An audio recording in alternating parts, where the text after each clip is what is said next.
Shalom, shalom, Shaul Dog here once again with your weekly Drosh. Can you believe it? We're all the way to Exodus already, which proves it's not the new year.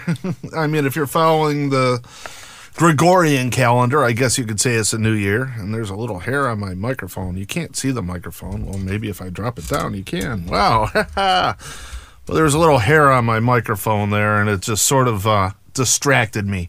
But also, see this? I decided I'm going to replace it. I've been searching long and hard, probably for a couple of years, for just the right 7-branch menorah pendant. And I finally found it. It should be here within the next couple of days. And it was pretty inexpensive, too, which is cool. Praise Yah. But another revelation I had, okay, it was a few days ago when I was in the shower. The name of the Messiah.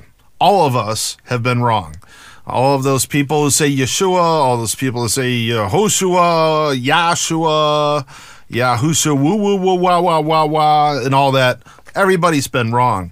I'm going to do a message on that. Of course, there is a brief PDF reading over at numeral 4, Yeshua.libsyn.com. And, well, I'm going to keep that URL for Yeshua because Yeshua means salvation, and my weekly message is for salvation. So I'm going to keep that, but I'm going to do a message on the real name of the Messiah. And if you want to, go to Isaiah 7:14, and you'll see what the real name of the Messiah is, because it says, she will name him Emmanuel. Okay, she will name him. So, you know, the Roman Catholic Church got in there and changed things around. And, you know, if you're a Christian, you believe that the Messiah practiced Christianity and everything, you're sort of out of your gourd. But we are in Parashah 13, Shemo, which means names. It is chapter 1, verse 1 through chapter 6, verse 1. Pretty easy to remember if you want to look it up later, or if you want to write it down. It doesn't give you writer's cramp, you know. But I skipped all the way down to chapter 3. Okay, I figure I'm going to do chapters 1 and 2 next year, okay, for the Parashah. But this time I just want to basically look at the path that Yah has put Moshe on, and compare it to our own lives, okay? And I find that really important, to compare these things to our own lives. A lot of people just look at it and they detach themselves from it and say, wow, this guy went through it. But when we really look at it and compare it to our own lives, we become part of the story. Because if you reflect on your own life, or even if you look right now at your own life, you might be going through something that we're reading here. You see what I'm saying? So it's a pretty cool thing. Okay, so here we go. We're going to just start reading here, and I'm going to just stop intermediately, and or intermittently, I should say, and just go on with a little bit of commentary, if you will. Now, Moshe was tending sheep of Yitro, his father-in-law, the priest of Midian. Leading the flock to the far side of the desert, he came to the mountain of Yahweh, to Horeb. The angel of Yahweh appeared to him in a fire blazing from the middle of a bush. He looked and saw that although the bush was flaming with fire, yet the bush was not being burned up. Moshe said, I'm going to go over there and see that amazing sight and find out why the bush isn't being burned up. When Yahweh saw that he had gone over to see, Yahweh called to him from the middle of the bush, Moshe, Moshe. He answered, here I am. He said, don't come any closer. Take your sandals off your feet, because the place where you're standing right now is holy ground. I am the God of your father, he continued, the God of Abraham, the God of Isaac, and the God of Yaakov. Moshe covered his face because he was afraid to look at Yahweh. And Yahweh said, I've seen how my people are being oppressed in Egypt, and heard their cry for release from their slave masters, because I know their pain. Now, let's just stop right there, okay? I've seen how my people are being oppressed in Egypt, and heard their cry for release from their slave masters, because I know they're in pain. Now, right now, we are many of us are in Egypt. Okay, right now, spiritually, we're in Egypt. And physically, we're in Egypt also. Okay, our slave masters are those who we are indebted to, and also the ones who, we work for and everything like that. Going and breaking your back or breaking your brain for a measly wage is slave labor. Doesn't matter how you look at it, it's slave labor. And when you compare that to the abundance that Yah has for us, you see? I mean, it's a stark contrast. It's night and day, okay? But when we cry for release from our slave labor, don't be surprised if Yah says, hey, you know what? I'm going to get you out of that job. Just have faith in me. I'm going to take care of you, okay? I mean, because that's basically what the whole Exodus is. The whole Exodus is Yah saying, have faith in me. Listen to my words. Listen to my words, put stock in them, and have faith in my words. Because we have two realities on this earth, okay? We have the spiritual reality of Yah, and then we have our physical reality. Well, our bodies are in the physical reality, and so many people have allowed their spirits, their souls, to go along with that physical reality, which means their souls are not in the spiritual reality that they need to be in, you see? But when we seek first the kingdom of heaven, that's why I say it at the end of every message here, when we seek first the kingdom of heaven, when we're focused on the kingdom, we're looking up like this, then we're not looking over here. We're not looking over there. We're not looking behind us. We're not looking forward, okay? When we're seeking first the kingdom, where's the kingdom? It's in the heavens, right? Well, when we seek first, we ignore. All we see is blue sky. We have uninhibited vision, okay? I mean, a cloud might come by once in a while, but you know what I'm saying. We have uninhibited vision when we look up, okay? Uninhibited by man's things. But when we look around, we have all of man's stuff all around us, and that just blocks our vision, okay? And we tend to focus on those man-made things rather than the kingdom, you see? So, there's a lot of us who are saying, man, I don't want to get up and go to work and everything like that. Or, oh, man, my bills are piling up. I just have to work a second job. Well, you're putting yourself deeper into slavery because of other slavery. You see what I'm saying? Cry out to Yah. He will deliver you from that slavery, okay? Just like he did with our ancestors, the Israelites, and the foreigners, okay? Because if you remember in the previous drash, okay, I think maybe it's 2 ago, that all of Egypt sold themselves into slavery too, okay? So now we have a ruling class, the elite, and then we have the slave population. That's what we have. But we have a new pharaoh, okay, a new king of Egypt, and he didn't know anything about Joseph, okay? He didn't know anything. Joseph and all of his generation died off by the time he took over. And he was paranoid because the Hebrews were just growing in mass and population. And he was afraid that they would take him over. That's why he put them under slavery. But all those Egyptians who sold themselves into slavery previous to that or prior to that, well, they were also slaves too. This is why we have foreigners and Israelites coming out of Egypt when Yah brings the Exodus. And this is, in today's terminology, foreigner and Israelite is Jew and Gentile. Okay, I mean that's it. The Gentile is a foreigner. The Jew, in scriptural, language, is the Israelite. Okay, but there you have it. But anyways, let's continue reading here because I got a lot to read and we're already 10 minutes into this almost. I've come down to rescue them from the Egyptians and bring them out of that country to a good and spacious land, a land flowing with milk and honey, the place of the Canaanite, Hittite, Amorite, Perizi, Hivi, and Yevusi. Yes, the cry of the people of Israel has come to me. I have seen how terribly the Egyptians oppress them. Therefore now, come, I will send you out to Pharaoh so that you could lead my people, the descendants of Israel, out of Egypt. Moshe said to Yahweh, who am I that I should go to Pharaoh and lead the people out of Egypt? He replied, I will surely be with you. Now see, this is something that I'm going to address here, okay? I will surely be with you. When the Messiah comes, what's his name? Emmanuel. Emmanuel is Yah with us. See what I'm saying? Yah with us. Pretty cool though. But he said, I will surely be with you. Your sign that I have sent you will be when you have led your people out of Egypt. You will worship Yahweh on this mountain. Moshe said to Yahweh, look, when I appear before the people of Yisrael and say to them, the God of your ancestors has sent me to you, and they ask me, what is his name? What do I tell them?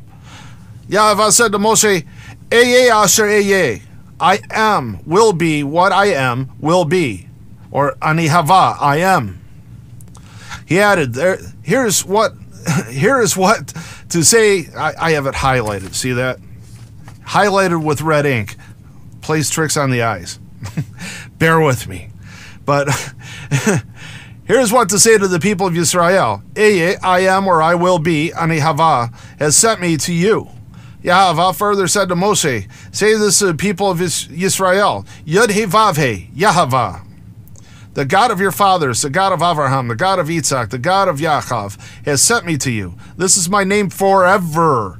This is how I am to be remembered generation after generation. Now, see, a lot of people point their finger at me and say, you're one of those sacred namer people. No, it's written right here. Okay? Yod he vav he, the God of your fathers, the God of Abraham, the God of Isaac, and the God of Yaakov has sent me to you. This is my name forever. Okay? This is how I am to be remembered generation after generation. I'm just obeying what the scripture says. I'm not trying to figure out the name of the Father because I understand the Hebrew language, and Yod he vav he is Yahweh. Okay? Within that name is Ahava, which is love, Hava, which is life, and also abbreviation somewhat of Ani Hava, which is I am. Okay, Yahweh, that's the name of the Father, Yud he vav he. But that is how he's to be remembered for all generations, forever. That's his name forever. Okay, forever. It's a mighty long time, I'm here to tell you.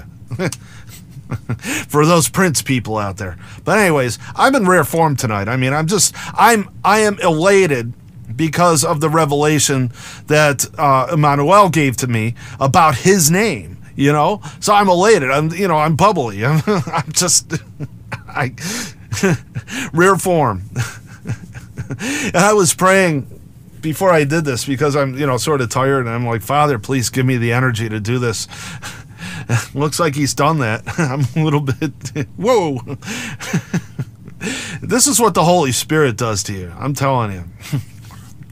But anyways, go gather the leaders of Israel together and say to them, Yahweh, the God of your fathers, the God of Abraham, the God of Isaac, and Yaakov has appeared to me and said, I have been paying close attention to you and I have seen what is being done to you in Egypt.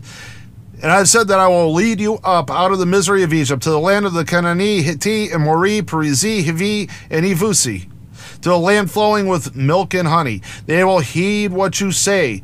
Then you will come, you and your leaders of Israel, before the king of Egypt, and you will tell them, Yahweh, the God of the Hebrews, has met with us. Now, please, let us go 3 days' journey into the desert, so that we could sacrifice to Yahweh, our God. Now, see, Yah was nice enough to tell Moshe what was going to happen before this really happened, okay? Because he tells him, I know that the king of Egypt will not let you leave unless he is forced to do so. Wouldn't it be nice if Yah told us everything that he was, everything that was going to happen before it happened? I mean, Moshe was really blessed here, okay? But I will reach out my hand and strike Egypt with all my wonders. That I will do there. After that, he will let you go. Moreover, I will make the Egyptians so well disposed towards this people that when you go, you won't go empty-handed. Rather, all the women will ask their neighbors and house guests for silver and gold jewelry and clothing, with which you will dress your own sons and daughters. In this way, you will plunder the Egyptians.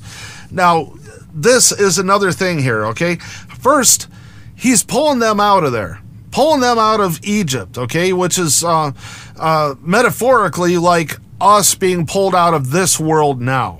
Okay, this Babylonian beast system that we're in now. Okay, he's pulling them out, and he's also turning the hearts of the Babylonian beast system, the Egyptians, towards the Hebrews, and they are bestowing upon the Hebrews all of their wealth. You see how this works? So if you're worried about the financial cliff and all that stuff, I wouldn't worry too much if you're in covenant with Yah. Okay? But, you know, I mean, just the parallels here are just so amazing, you know? And if you have to, you just have to be in covenant with Yah in order to really see this and know it and live it. You know, when you start living it and you start seeing Yah working in your life, this comes alive, man. I mean, it just totally comes alive, and it's like, wow, this is awesome, you know, because, you know, he doesn't change. He's always been the same. He's just constantly, you know, the same every time. But let's go on. Here we go to chapter 4. We're already past chapter 3 here, okay? Already past one chapter. Pretty cool. But Moshe replied, "But I'm certain they will not believe me. And they won't listen to what I have to say, because they'll say, Yahweh did not appear to you." Yahweh answered him, "What is that in your hand?" And he said, "A staff." He said, "Throw it on the ground." And he threw it on the ground, and it turned into a snake. Moshe recoiled from it. Then Yahweh said to Moshe, "Put your hand out and take it by the tail." He reached out with his hand and took hold of it, and it became a staff in his hand. This is so that they will believe Yahweh, the God of their fathers, the God of Abraham, the God of Yitzhak, and the God of Yaakov has appeared to you. Furthermore, Yahweh said to him, "Now, put your hand inside your coat." He put his hand in his coat, and when he took out his hand, it was leprous, as white as snow. And Yahweh said, "Put your hand back in your coat." He puts his hand back in his coat, and when he took it out, it was healthy as the rest of his body. If they won't believe you or heed the evidence of the first sign, they will be convinced by the second. But they are persuaded even by both those signs and still won't listen to what you say. Then take some water from the river and pour it on the ground. The water you take from the river will turn to blood on the dry land. Now see, these are little things that Yah is basically giving Moshe to build confidence with him, okay? Because, like I said, there's two realities. And Moshe, he grew up basically in the physical reality, okay, in this world reality, and his spiritual reality wasn't quite where it needed to be with Yah. You see what I'm saying? So Yah's giving him these things in order to build confidence in him. And just like in your life, just like in my life, okay, I've seen these little signs, these little things that he does. You know, one time he lifted a semi-truck out of a ditch because I asked him to. I said, "Father, we need a hand here." And all of a sudden that thing lifted straight up and back out of that ditch. I mean, it was just amazing. And you know, they would need 2 wreckers to pull this thing out. Okay, that's how deep it was in there. It was all the way up to the gas tanks. You know, the ground was sunk down to the gas tanks in the front bumper. I mean, and those wheels are big, but you know, Yah does these little things to build confidence in us so that we have even stronger faith in him for the trials that come ahead, you know, because this is just nothing. Moshe's going to go through a lot of trials here, you know, a lot of tests of faith. But Moshe said to Yahweh, "Oh, Yahweh, I'm a terrible speaker. I always have been. I'm no better now than even after you've spoken to your servant. My words come slowly. My tongue moves slowly." Yahweh answered him, "Who gives a person a mouth? Who makes a person dumb or deaf, keen-sighted or blind? Isn't it I, Yahweh? Now, therefore, go, and I will be with your mouth. I will teach you what to say." Now, you know, like I said, Moshe's not quite where he needs to be in the spiritual reality, okay? But he replied, "Please, Lord, send somebody. Somebody else, anyone you want."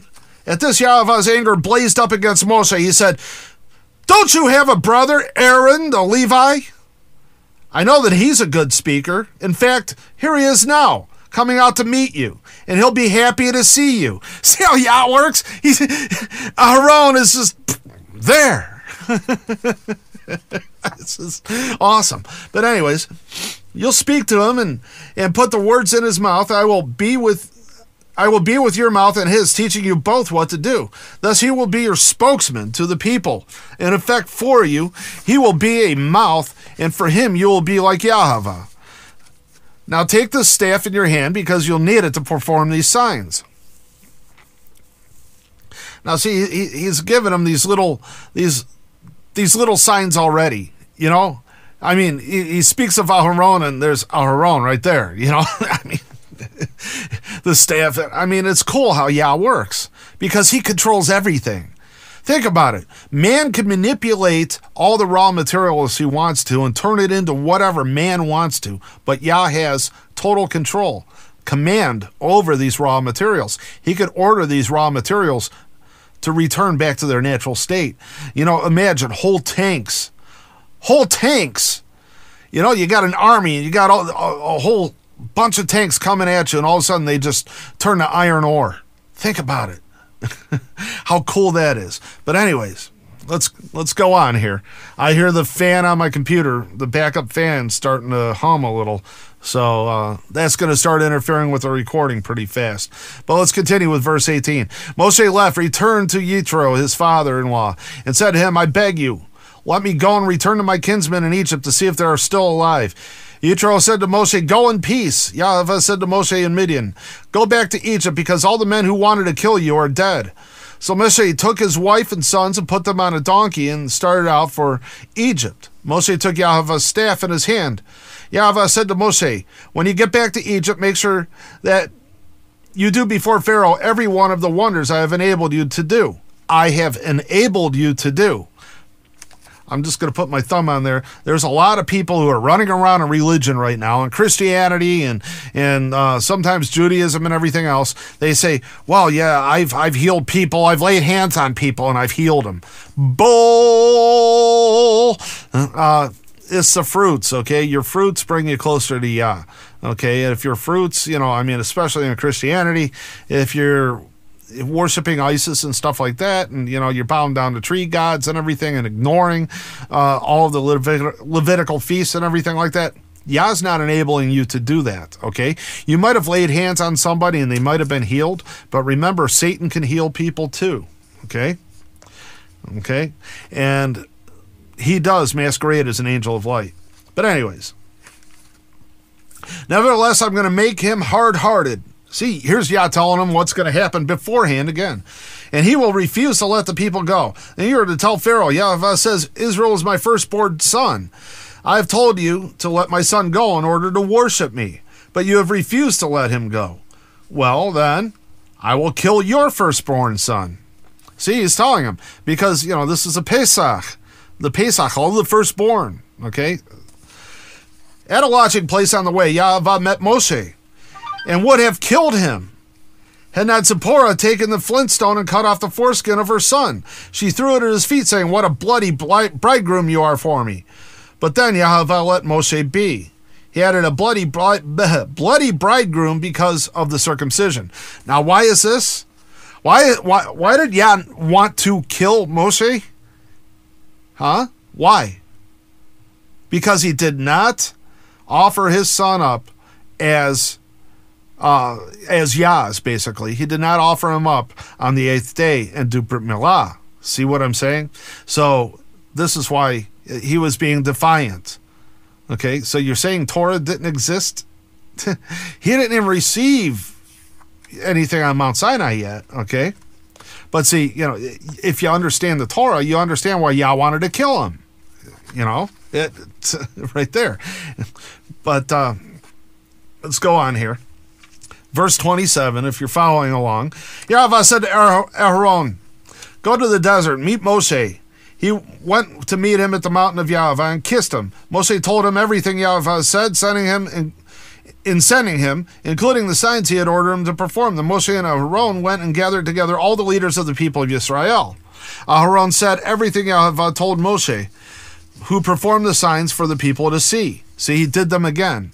And this was basically to confirm things from Moshe too, to know that Immanuel, Yah is with him. The people believed when they heard that Yahweh had remembered the people of Israel and seen how they were oppressed, they bowed their heads and worshipped. After that, Moshe and Aaron came and said to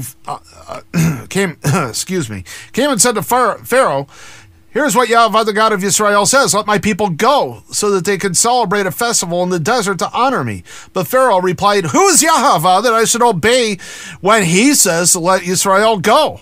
I don't know Yahweh, and I also won't let Israel go." Well, now let's jump forward to what Yeshua says. "Get away from me, you workers of lawlessness. I never knew you." Think about that. But at least Pharaoh had the cahoots to say, or the cojones to say, "I don't know him." But how many people are you going, how many of you people are actually going to face a Messiah? And he says, "I never knew you."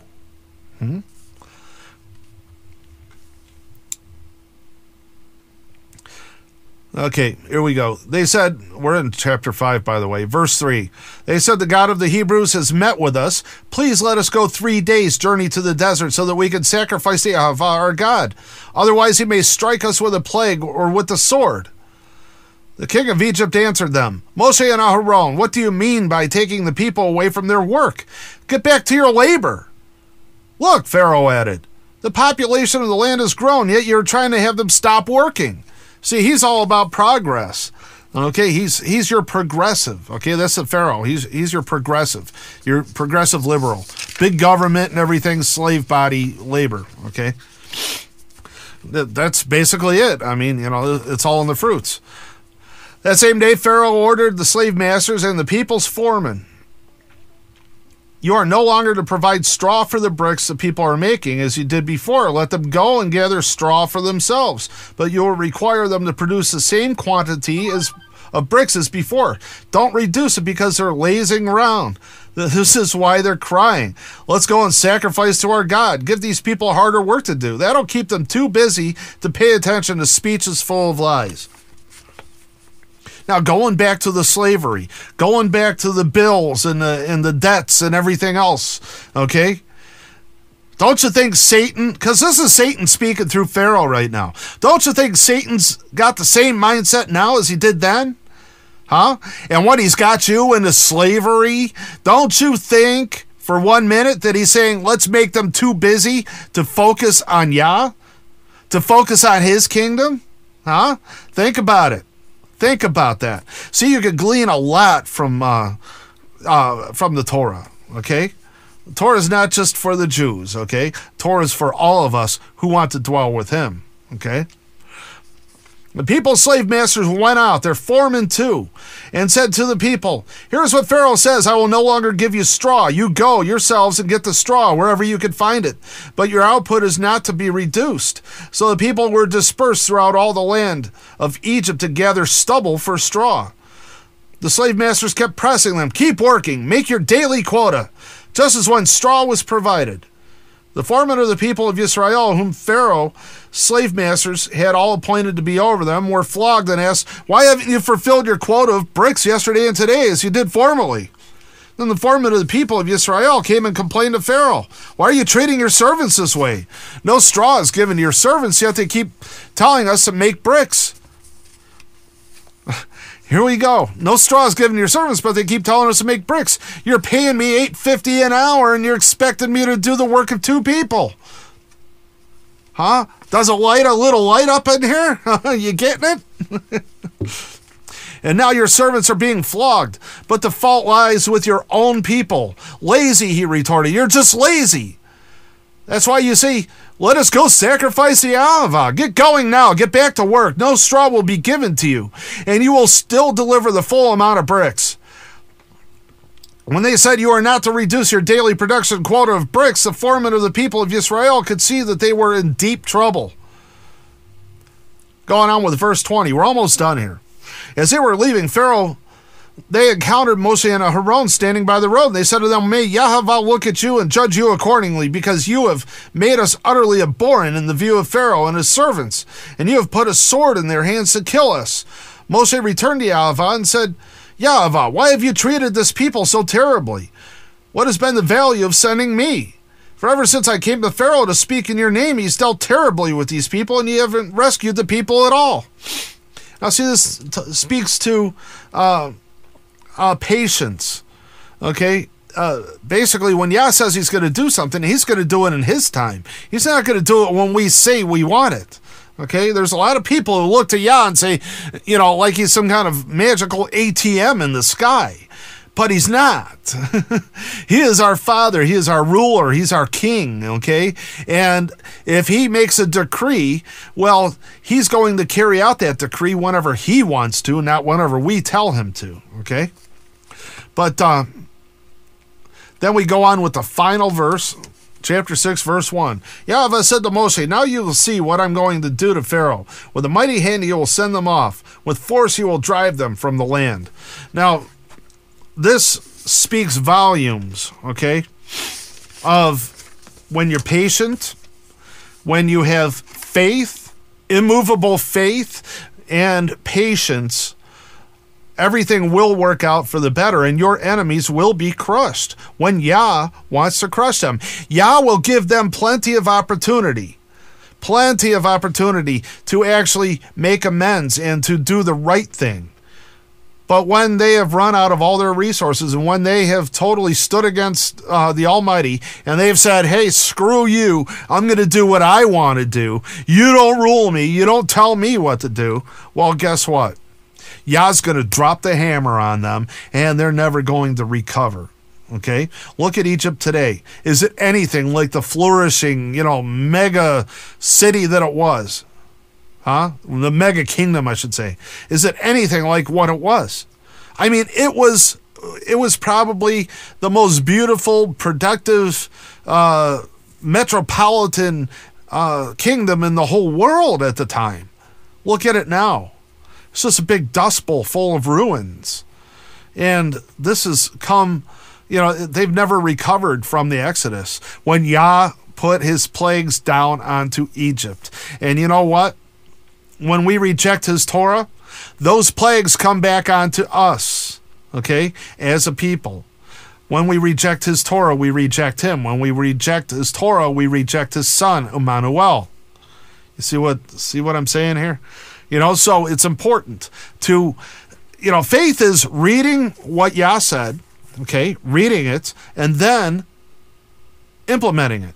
Okay? Faith goes two ways. Okay? You have the faith of what Yah said to the good.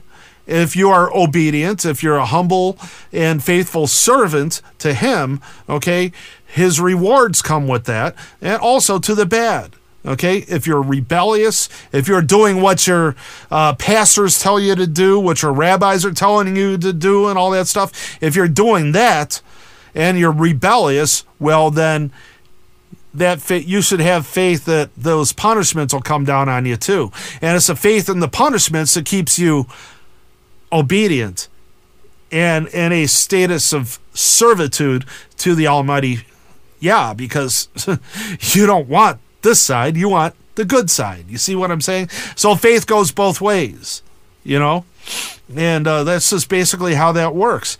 And I hope you gained something from this. Okay, there's a lot of wealth here in the scriptures, in the real scriptures. These are the scriptures that Emmanuel taught. Okay, the Messiah Emmanuel, this is what he taught.